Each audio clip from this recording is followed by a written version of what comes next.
Good morning. And if it's not morning for you, good, whatever time it is. Welcome to the Daily Present with John Ball. And today I am talking about influence versus persuasion. Influence versus persuasion. So I often get asked, what is the difference between the two and why is this important for speakers to understand? In fact, how can someone as a speaker who's doing any kind of presentation understand and utilize points of influence and persuasion to their benefit? That's today's topic. So stay with us. Join me in a moment just after the titles.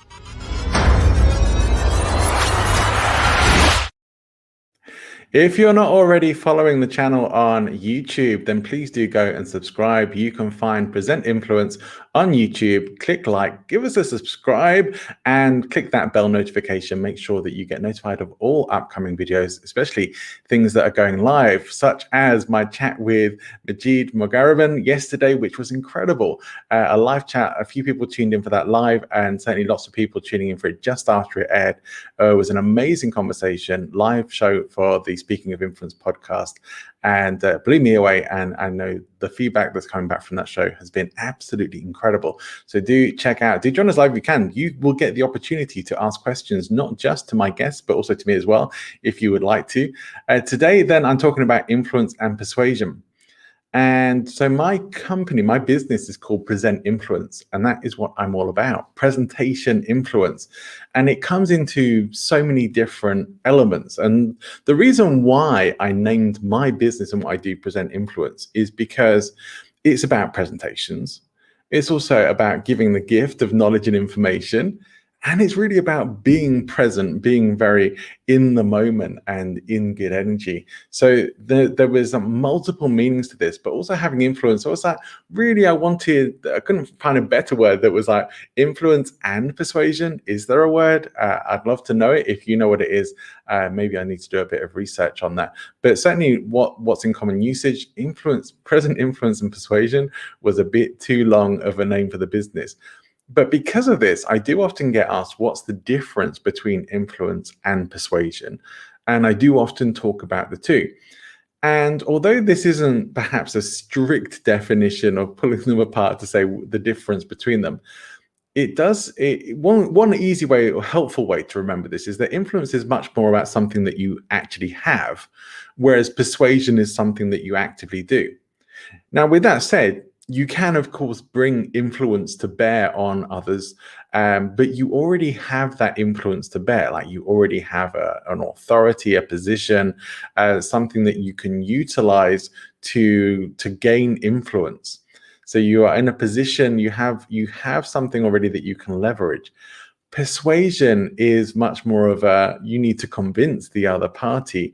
And so you might be starting from scratch. You may actually have no or little influence or leverage in the situation other than your own creativity and your ability to discuss and convince and persuade others.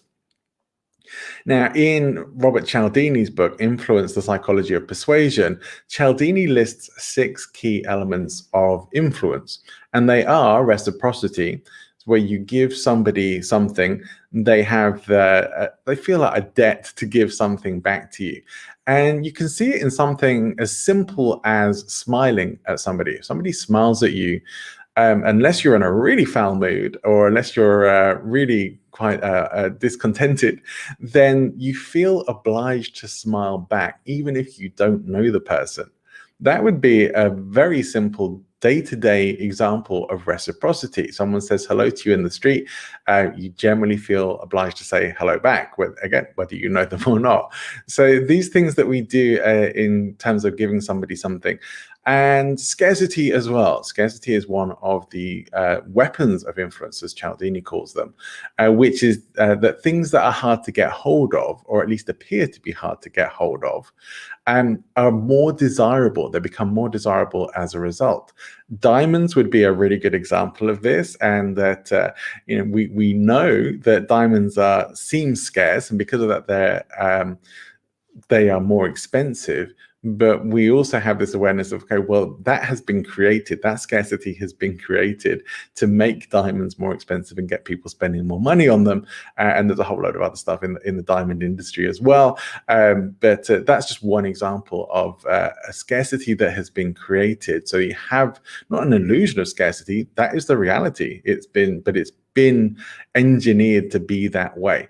Something that is really genuinely hard to get hold of becomes more desirable. People are often willing to pay more money for it and to do more to get it. Authority would be another one as well. Just sometimes having a position of power or high office is enough in itself. Very often, I think I can say for myself, like growing up in England and the UK, you were supposed to always respect your elders. You were always supposed to respect your superiors. You're supposed to always at school. I can remember, probably not really the case now, but it's maybe in some schools, you had to call teachers sir or mum, and that was always the done thing. And so you get conditioned into this thing of you always have to give respect and cede authority to the people who are in a higher position than you. So you thereby are likely to be, well, I'm only doing this because I was told to do it. And you may not even question that. You just do it because you've been told to do it. You've been conditioned to think that way. The authority is what gives it. High political office would be a good example of this. That if the prime minister tells you to do something, you may be more likely to do it, or you may be very resistant to something the prime minister tells you to do. Same with the office of president in the US or in any other country. So there is a higher level of influence, and more likely that you are going to at least take notice of what's being said, not necessarily follow instructions or do what's being told, but you will at least take notice of it. We do listen to what people in certain positions of authority have to say much more than those who aren't. So authority is very important. Consistency as well. Consistency in terms of influence. We tend not to like it when people change their minds too often. We feel that we perhaps don't know where we stand with them. Is something that's even been used in political life to as a negative to people, that not developing their thoughts in the light of new information. They change their mind on something and move in a different direction. And in politics, it's been called flip-flopping. Right. And so I'd say we should be able to change our mind. It should never be viewed as a negative thing. But if we vacillate too much, if we are always changing our minds and we're very unsure of what we even know or think or believe, then that gives us very low credibility and influence with people, because we will go whichever way the wind's blowing, essentially. So consistency does give a sense of authority. We tend to go with people who feel a bit more solid. We tend to believe people who demonstrate that as well, rightly or wrongly. Liking too is super important. One of the things on my podcast that has been very interesting has been to speak to people in comedy, in professional comedy. And I know it doesn't really get addressed that much in terms of influence and persuasion, but the idea of being able to make people laugh has a lot to do with this liking element, I think. But I do think there's more to it as well. And it goes a lot deeper. But there is certainly the element of liking being a part of the humor. It's like when you're laughing with somebody's causing you to laugh, you naturally, because of the dopamine hit, because good feelings are being released, you associate with the person who is causing those good feelings to be released, and you're more likely to like them and consider them influential. You're going to perhaps take more notice of what they're saying because they're entertaining you and they're causing you to like them. So we listen to people more who we like, who we associate with. Sometimes those feelings of liking come because we see similarities and we just feel connected with somebody. But liking is a super important part of that as well. And consensus, we tend to like it when people agree with us, no? And this is why we often see on social media, people going into their little bubbles of people who agree with them and people who don't agree with them, and there's polarization that has been going on. So these are all the key elements of influence from Cialdini.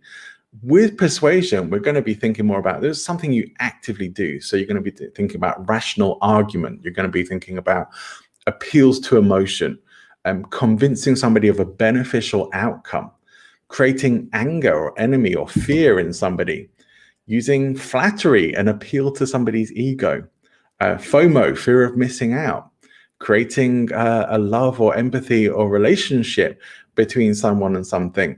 So there's more besides, but these are just some of the examples of things that you may actively do and often do get used regularly to actively persuade somebody to a particular action, an outcome, a belief, or whatever. So I hope that gives a bit of an insight into some of the difference between influence and persuasion. Maybe you have your own explanation of this. Maybe you have a better explanation than mine, or perhaps you have some questions about this. Either way, I'd like to hear comments from you. So please type your questions and comments into the question box, into the comments below. I will do my best to come back and respond personally, but join in the conversation as well. If you have and if you have a video response, even better. So let me know your take on influence versus persuasion, on the differences between the two, and whether you agree or disagree with the things I've been saying in this video. I'd like to hear back from you. I'm going to be back tomorrow with another Daily Present, but also with another live episode too this week of Speaking of Influence. I'm going to be speaking to a guy called Dave Bricker. Dave is an author, a writer, a really great guy to speak to, actually. So I had that amazing conversation with Majid Mogaraban yesterday. Tomorrow, Dave Bricker. And yeah, again, I encourage you not to miss it. Show up if you can and be on the live event. You'll see it on my feed a bit later today. And so if you can join us for that, you can ask questions for myself and Dave or join in the conversation, and actively encourage you to do that. Look out for the official launch of the Points of Change podcast coming up very soon as well. I'll look forward to seeing you on another show very soon. If you haven't already joined the Speaking Influence Facebook group, if you want to know more about presentation, influence, and persuasion, it's the place to go. Here is the place to come and do that.